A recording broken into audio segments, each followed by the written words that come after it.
Hello hi everyone అండి. ఇవాళ recipe ఉల్లిగడ్డ పప్పు. ఉల్లిగడ్డలు ఇలా లావు లావు కోసుకోవాలండి. 2 మిర్చీలు, కరివేపాకు, పప్పు కడిగి రెడీ పెట్టుకోవాలండి. కుక్కర్ పెట్టి ఆయిల్ పోసుకోవాలండి.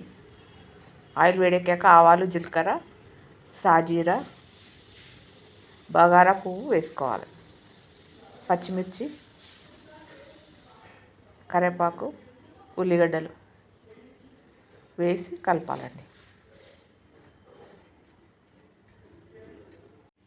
ఉల్లిగడ్డలు వేగేటప్పుడు పసుపు వేయాలి, ఉప్పు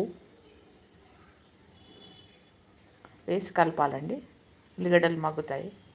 ఉల్లిగడ్డలు వేగాక కారము, ఇప్పుడు పప్పు కడిగింది వేసుకోవాలండి. అందులో ఎల్లిపాయ జీలకర్ర కూడా వేసుకోవాలి. వేసి కలపాలి. ఒక 5 మినిట్స్ ఉడికించుకోవాలండి సిమ్లో పెట్టి. ఒక గిన్నెలో నీళ్లు పెట్టుకోవాలండి. నీళ్లు వేడెక్కాక ఈ పప్పు ఒక 5 మినిట్స్ నూనెలో ఉడికాక పోసుకోవాలండి. పోసినాక బాగా కలపాలి.